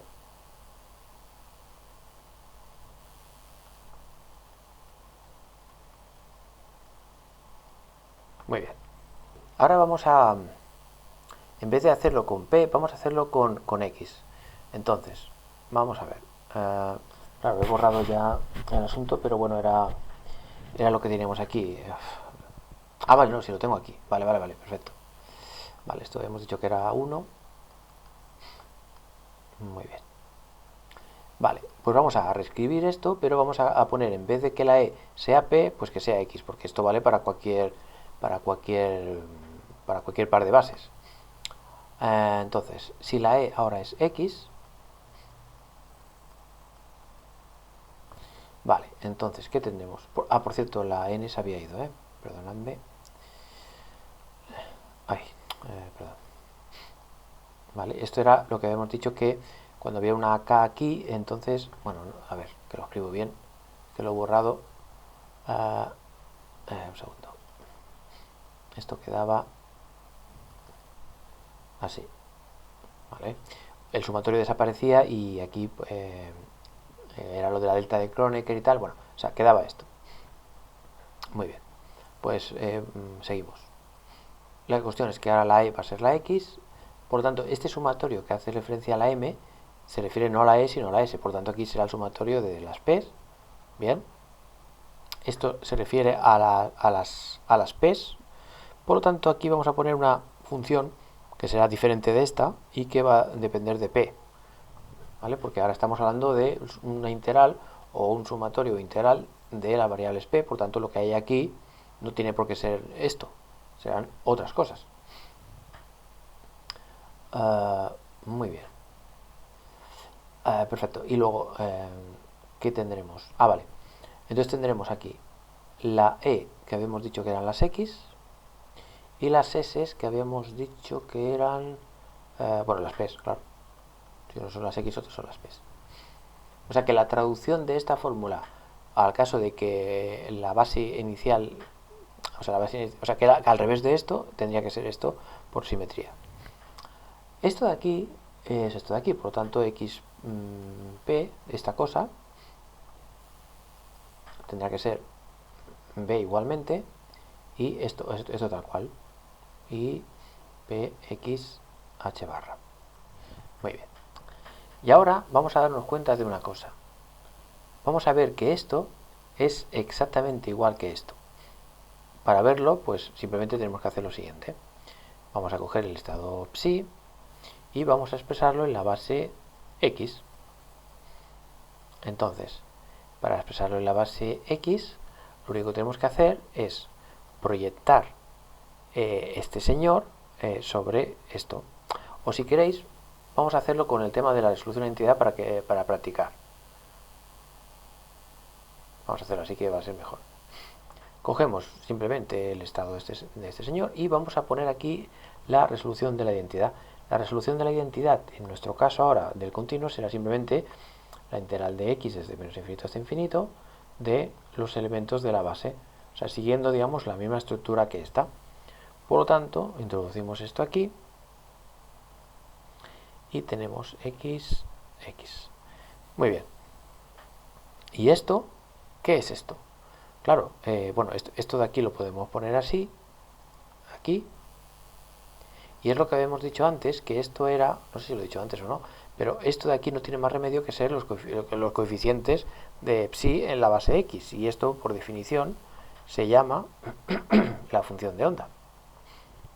Por lo tanto, ya veis que la función de onda es esto, ¿vale? O sea, es lo mismo. Perfecto, pues vamos a usar esto para ver una cosa muy interesante. Vamos a ver. Vamos a introducir esto aquí. Vamos a ver. Tendremos integral desde menos infinito hasta infinito, diferencial de x. Ahora introducimos esto, o sea, todo esto aquí, que será d. Ahora pongo una cosa aquí, Pongo también la cosa que va aquí, que en teoría es p, pero ahora veréis. Pongo la b, y p, x, h barra, o sea, todo esto es esto, y ahora me falta esta b por e a la menos i px h barra. Vale. Ahora, fijaos que esta variable p es una variable muda, como siempre. Por tanto, dejadme poner una prima aquí para que quede claro que esta p no tiene nada que ver con esta. Esta es una p fija y esto es una variable muda. Por lo tanto, si yo pusiera aquí una p, estaría cometiendo un error. O sea, lo que va aquí es una variable muda que no tiene por qué ser igual a esto. Esto es importantísimo. Y este tipo de errores se cometen muy a menudo en mecánica cuántica, porque como se mete, digamos, muchas integrales de la resolución de la identidad por ahí en medio, pues hay que acordarse que, ojo, que la nueva variable que se mete tiene que ser muda y que no coincida con ninguna de las que ya hay. Muy bien. Perfecto. Entonces vamos a arreglar esto un poco para darnos cuenta de una cosa muy, muy importante. A ver, veamos. Bueno, tenemos esto, que estoy copiando igual, y ahora ponemos el b por b, b al cuadrado, ponemos esto de aquí, ¿vale? Y ahora esto lo juntamos en una sola exponencial. Fijaos que todo es igual, salvo que aquí hay un p' y aquí un menos p, pero lo demás es igual. Por lo tanto, saco factor común. Si queréis, voy a ponerlo aquí primero. X partido h barra. Aquí tendremos p' menos p. Perfecto. No me he equivocado, ¿no? Correcto. Vale. Muy bien. Entonces, por la misma razón que la función de onda es esto, también podríamos haber argumentado que esto tiene que ser por narices esta cosa de aquí. O sea, digamos, por la misma razón, ¿eh? O sea, digamos, esto sería los coeficientes del estado psi en la base x, y estos son los coeficientes del estado psi en la base p, que le hemos llamado así. Por lo tanto, voy a borrar todo esto. Voy a borrar, un momento. Vale, ya he borrado. Por lo tanto, tendremos que esta cosa de aquí tiene que ser igual a la integral desde menos infinito hasta infinito de a ver, vamos a ver dónde estamos. Le vamos a poner esta integral primero, vale. Ahora vamos a poner esto aquí, perfecto. Ahora entonces nos va a quedar la integral de x, vale, el b cuadrado y esto, y x h barra p' menos p. Vamos a ver que esté todo bien. La integral primera, que es de p', deja todo a la derecha, por tanto no hay ningún problema. Este señor, como depende solo de p', está aquí a este lado, perfecto. B es una constante. Y la x, exacto. Todo lo que dependa de x está a la derecha, y la p es una constante, y p' luego se integraría con esto. Muy bien, perfecto. Muy bien. Vamos a ver qué es esto, o qué debería ser. Fijaos, aquí tenemos una función y aquí tenemos la misma función, pero con una integral. O sea, que lo que estamos diciendo es que una cierta función f de x, si queréis, resulta que es menos la integral desde menos infinito hasta infinito. Bueno, aquí hay una p, pero da igual, p o x o lo que sea. Tenemos aquí la misma función y por algo, de forma que al hacer todo esto da f de x. ¿Qué tiene que ser ese algo? Bueno, déjame poner prima, igual que aquí, que hay una prima. Pues este algo no tiene más remedio que ser esto, que es la integral desaparece y aparece la función, pero cambiando la x' por x, para que esto sea igual que esto. Por lo tanto, todo esto no tiene más remedio que ser la delta. A ver, ¿la delta de qué? La delta de p' menos p. ¿Vale? Porque esta es la variable de integración. Lo que quiere decir es que cambiamos p' por p y desaparece la integral. Es la definición de la delta. ¿Vale? Es lo que, por eso hice el vídeo anterior, para que se viera claro las propiedades de una delta. Así que hemos llegado a un resultado muy importante, y es que la delta de p' menos p resulta ser la integral desde menos infinito hasta infinito de dx b al cuadrado, que ahora os diré cuánto tiene que valer, y x h barra p' menos p. Y esto es otra manera de poner la delta, expresado de forma integral.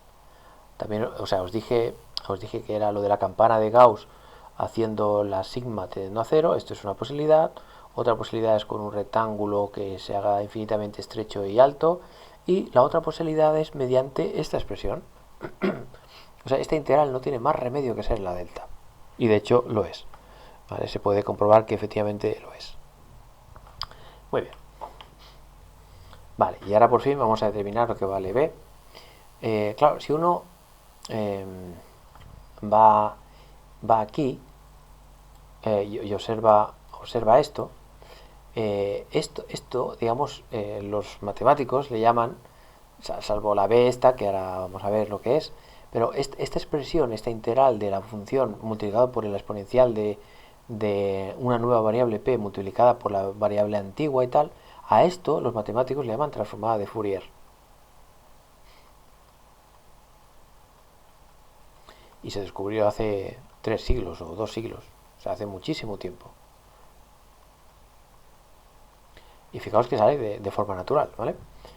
Entonces, claro, si echamos mano a los libros de matemáticas, en los libros de matemáticas se puede ver que la delta de Dirac es la integral desde menos infinito hasta infinito vamos a ver, de k partido 2pi elevado a i kx. Esto es, digamos, lo que viene en los libros en cuanto a la definición estándar de la delta. ¿Vale? Esto viene en un libro como definición. Entonces nosotros, claro, tenemos que determinar cuánto tiene que valer b para que cuadre, digamos, y que aquí dé la delta también.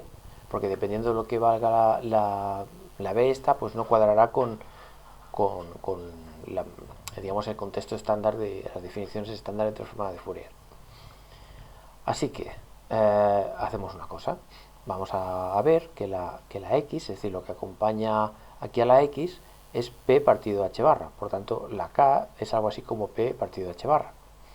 Así que si cambiamos de variable, nos queda dp partido h barra.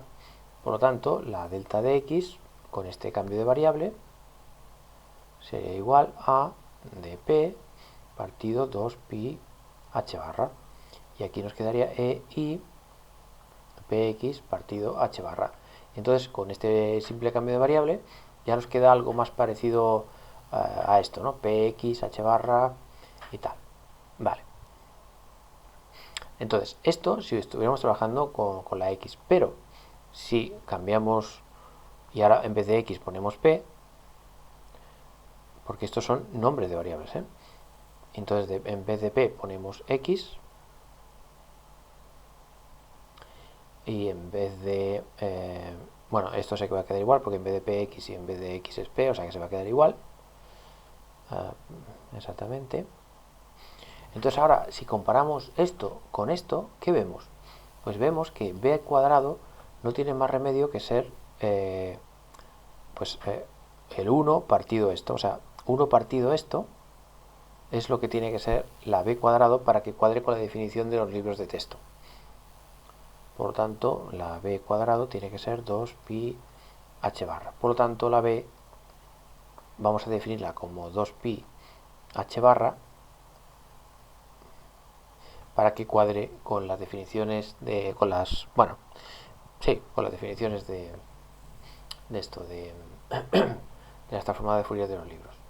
O sea, que ya finalmente, ¿qué nos queda? Bueno, borro y anoto ya las cosas exactas, cómo van a quedar. Muy bien, pues ya he anotado aquí el resumen básico de las cosas más importantes que hemos hecho. Y aquí tenéis que hemos encontrado dos operadores hermíticos, que son p y x.